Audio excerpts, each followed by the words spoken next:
Surreality. Fart. Hello America, I'm David Kulma. Rather than do a lot of fancy editing so that I can look into the camera, I'm going to read you my reaction to our new political realities.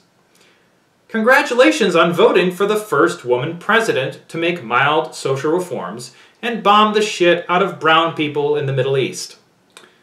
But since we don't actually have anything resembling democracy under our slave owner-designed government document, the person who will actually become president is the most obviously racist major presidential candidate since George Wallace in 1968. Now, half of you didn't vote. Some of you because it is literally illegal for you to, because you are a felon or in prison. Others because you are an American citizen living in territories rather than states. And more of you still who are too poor to be able to get the state-issued ID required by your Republican state legislature. All of these policies are in place because you are not a white person and are unlikely to vote for Republicans. If you happen to be a white Republican in these circumstances, they can afford to not have your vote. But a lot of you stayed home because these were the two most hated candidates in the history of polling. Others because you know in your gut that the system is designed to only make policies for the multinational corporations that fund both major parties. According to political science research, there is no correlation between what you want the government to do and what it actually does. This means your opinion doesn't matter. So voting in your mind is a waste of time. I can't fault your logic.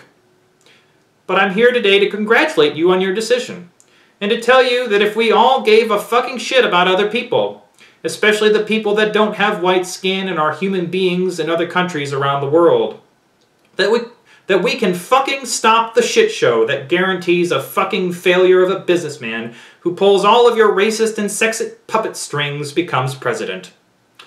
Some of you voted for this man because he would overturn the establishment, but guess what? He lied to you.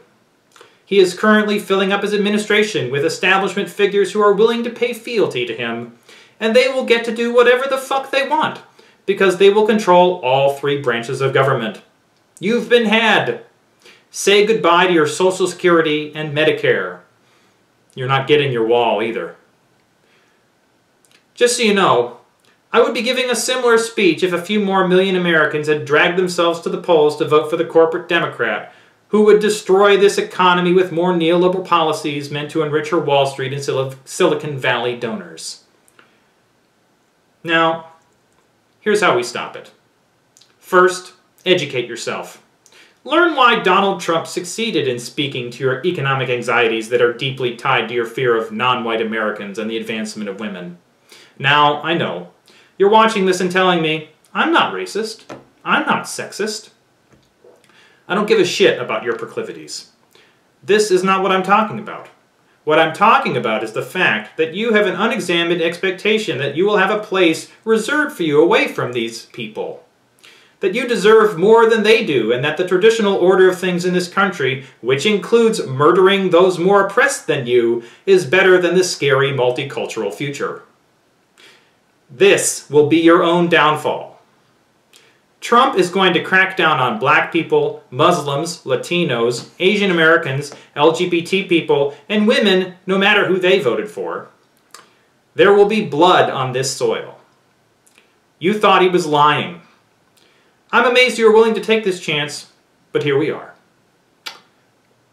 You also need to learn that Hillary Clinton, like Obama and her husband, are more interested in protecting Wall Street, oil and gas companies building pipelines, and military contractors, overturning Middle Eastern countries and deporting refugees from Central America rather than actually stopping climate change, protecting Native Americans on their own land, or saving human beings who are destroyed by American-made weapons. I happen to think that Hillary Clinton was way less awful than Trump, but I consider neither a moral choice. But know that voting for president isn't a moral choice. Even Bernie Sanders wanted to keep using drone strikes that murder innocent women and children. Our education system is designed to keep this information from you in order to protect the powerful, so you have to find other ways to get it. Second, organize. Talk to other people in this country about how the elite is fucking all of us in the ass and what we can do about it. The only way to end the bullshit choices we are given for president and actually have a government that represents us is to work together towards this end. Now, I don't expect everyone to work together in harmony. Some of you will never agree, and some of you hate other groups of people so much that you can't get past it. But this work requires coordinated action with others to make sure our government cares more about us rather than corporations that only want money and don't care who they sell down the river. So go to it, America. No one will save you from the hellscape to come except yourself. Thanks for watching this Surreality video titled Rant. I usually make short, silly, stupid videos, but this week felt a little different. Feel free to subscribe to watch the other videos, or you can support me on Patreon if you like. Let me know if you'd like me to make more of these. Anyway, I'll see you next Friday. And remember, in fart we trust.